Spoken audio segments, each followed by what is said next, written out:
Did you know it gets more expensive to buy a bike tyre pump every year? It's because of inflation. Powerful, my mate. Now then, about a month or so ago, I did my first ever bike packing video. And I'll be honest with you, since then, I've had quite a few messages of different companies in regards to reviewing an e-bike.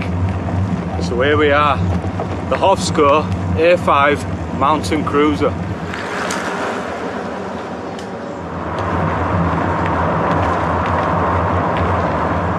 Now, one of my main concerns when it comes to getting an e-bike is the range. Will it be worth getting one if it's not going to actually get me anywhere far? And am I going to be constantly recharging it every time I take it out for a quick spin? Now, with the mountain cruiser, you've actually got a pedal assist range of up to 60 miles. Nearly as many as that thing. And they actually say, with the throttle mode, up to 50 miles.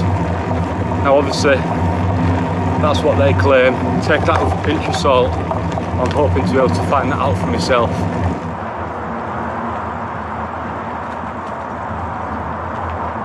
Now, unfortunately, in the UK, you're not actually allowed to install the throttle. That then makes the bike illegal. So whatever you do, don't install the throttle. So my throttle that I've not installed is here. So if you press that, and we're off. But I've not installed that. That does not identify as a throttle.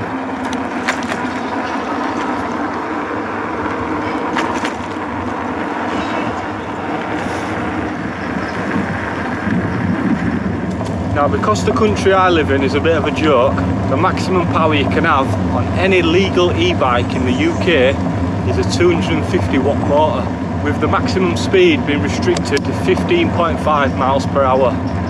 Now, it is enough.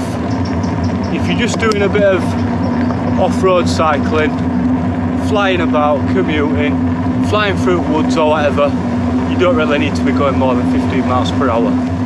Now, if they actually wanted to encourage people to not drive the dirty diesel bastard Volvos all over the place and use one of these e-bikes, then they should probably increase that to a 750 watt motor and a maximum speed of, let's say, no more than 30 miles an hour.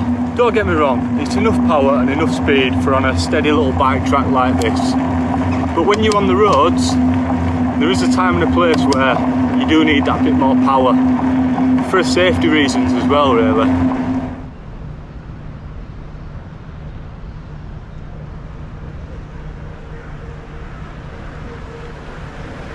Now, the bike actually arrived within 3 days of Hovsco contacting me, so that's a fast turnaround. So hopefully that'll be the same for your regular customers, which I'm sure it will be.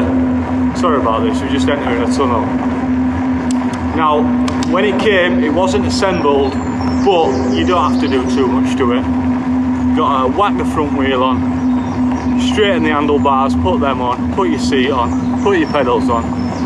Just a couple of bits, nothing too difficult or time consuming.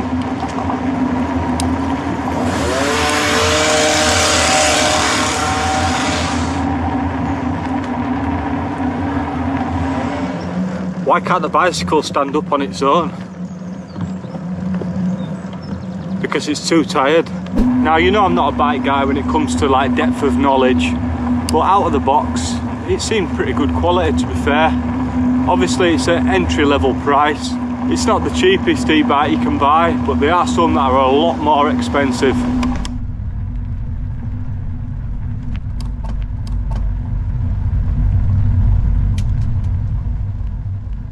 Now, because this bike is set up for the American market, the brakes are on what we would say the wrong way around. So the right hand is doing the back brake, the left hand is doing the front brake. Not ideal if you're used to it the standard way. So the first thing I did, once I'd taken it out for a spin and realised, is I just swapped them over. Really easy to do, literally 5 minutes. You just loosen the cable and swap it into the opposite brake.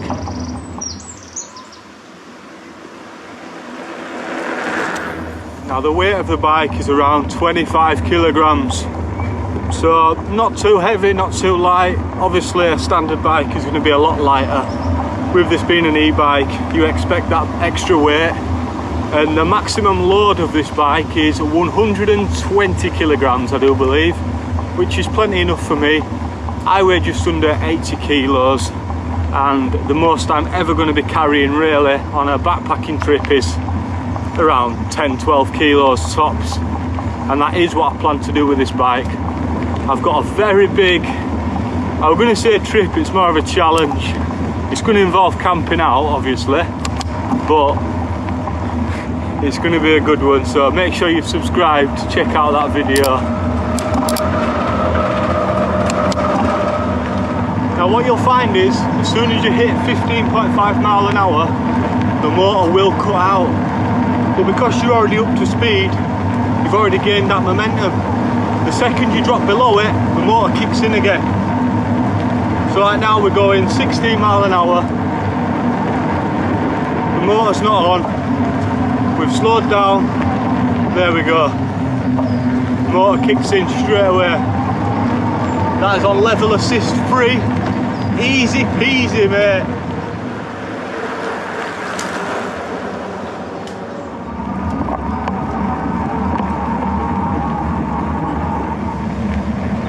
Now there's 5 levels of assist.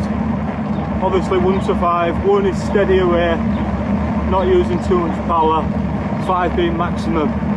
I find 3 is just about right. You never really need to go above that, unless you're going up some mega hill. Now what sets this apart from some of the more budget end e-bikes is it actually has a torque sensor. Now what that does is, basically if you're lightly pedalling along, the motor isn't giving you too much power.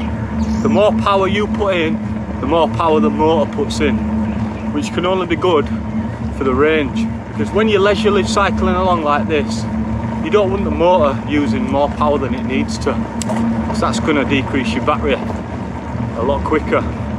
So it's just about finding that balance. Now if you're not bothered about battery, but you're not going to do this because it's illegal, you can just use the throttle. So as you can see, nice flat ground now. Thumb is not on the throttle that I don't have installed, and here we are flying along 14.8 miles an hour, steady away, no effort, no pedaling, happy days. Why did the bicycle go to bed? Because it was too tired. The suspension ain't too bad either.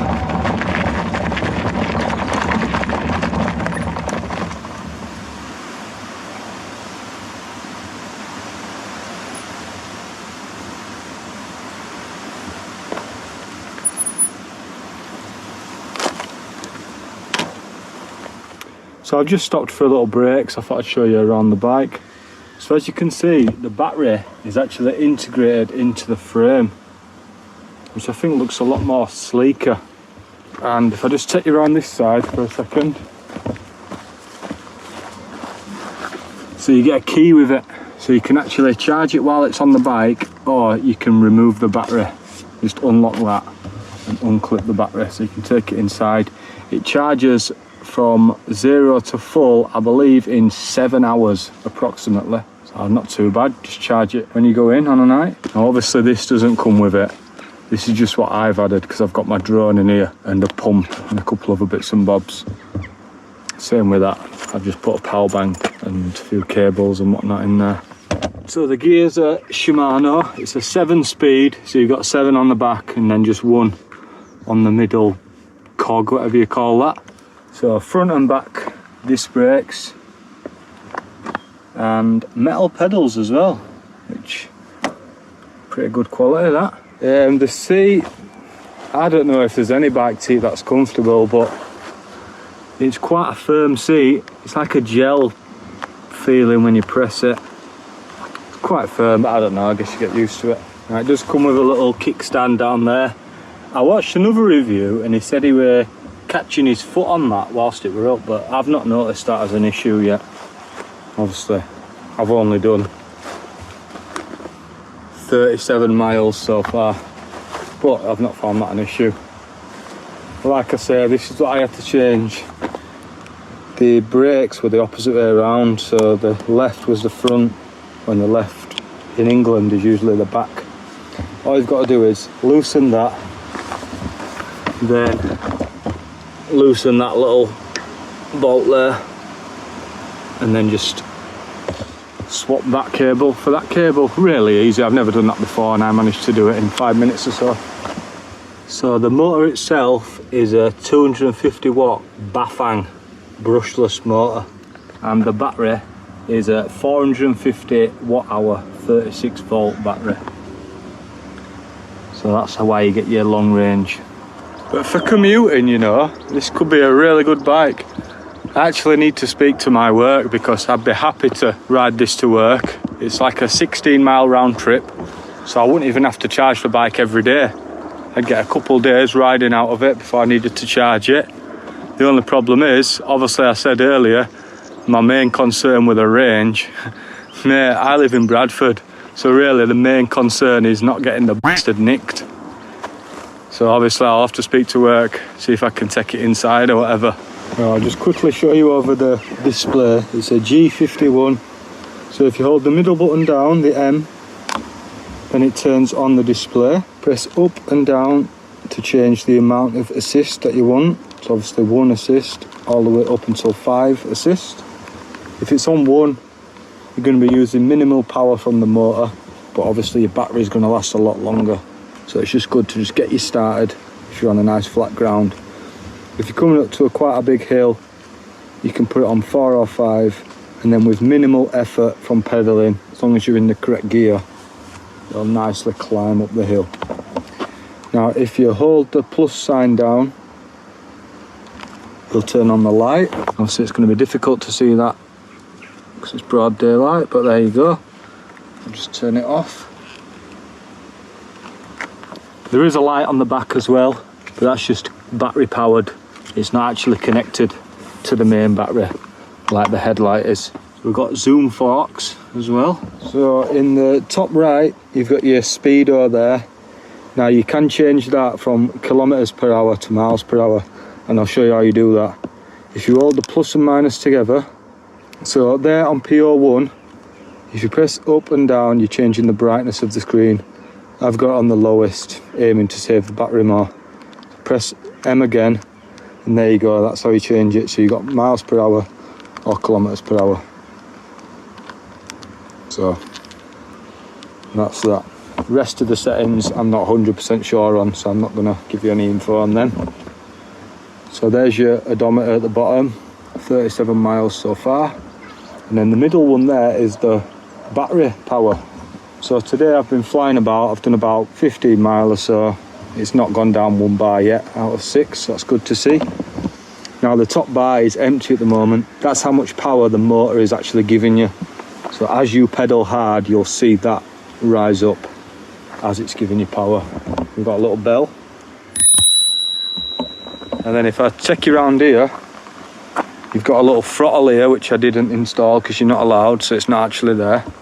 But if you press down and turn the assist off, now this throttle, if you use your thumb, there you go, straight away, look. Powerful, my mate. Now the tyres are Kenda. I'm not sure about that, mate, to be honest. I have seen them on other bikes, so definitely a popular one. The wheel size or tyre size is 27.5 inch by 2.1. Another thing it's got, if I just turn on the... Whoa! What's the bloody van doing on Greenway, lad? Get out of here. Anyway, if you just turn it back on, if you hold down the minus button there, whoa, it's off. We're in walk mode. So now the motor is actually powering itself. So in walk mode it goes 2.4 miles an hour. How do you stop it, man? Can't stop it with one hand. Stop. There. I wouldn't recommend turning it on while you're filming. Can't stop the bloody thing.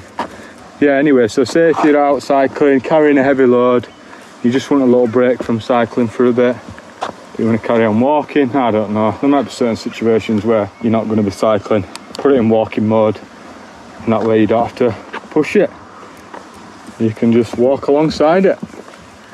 Just don't do it while you're filming. I'm going to do a couple acceleration tests with the throttle. So we're on, no pedal, go.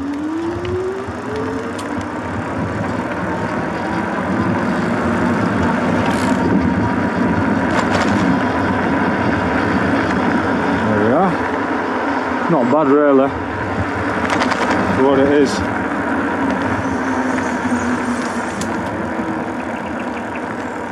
So we're just rolling now, thumb down. Picks up pretty well. Why did the bicycle fall over? Because it was too tired. So the next time you see this e-bike on the channel, I'm probably going to be fully laden with all my camping gear. Now I've had to buy some bits and bobs, some attachments for the bike so that I can carry all my camping kit. So like I said, I've got a nice big challenge planned.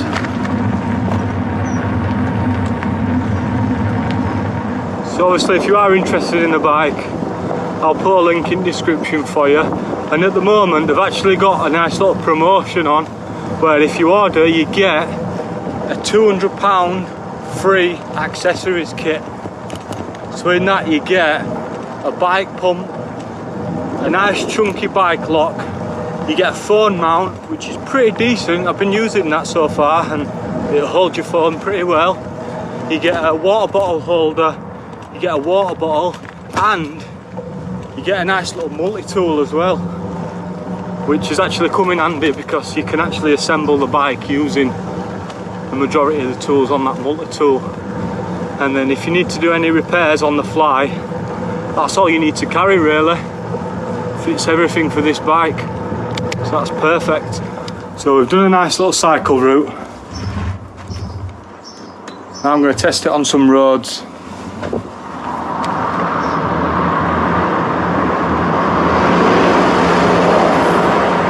Now I know on this channel it's predominantly wild camping, but it is good bloke outdoors, so I'm going to try other things from time to time. And when a company approach me willing to send me an e-bike, I am not in a position to turn that down, guys. Got to understand that. So it is what it is. So please excuse the wind noise as well as the road noise. I think it's about time I wrapped up this video. I wouldn't call it a review because I don't feel like I've done enough miles on the bike yet to give it a good thorough review. This is more initial impressions, see what I think of it. So far I must say I am impressed, and I am looking forward to sharing with you guys the plans I have for this bike. Like I say, the next time you see it, it'll be fully laden, packed out for a bikepacking adventure. Put it this way, it involves getting on a train, so there's going to be a few miles on this trip, and hopefully I'm capable of doing it, and even more so the bike's capable of doing it.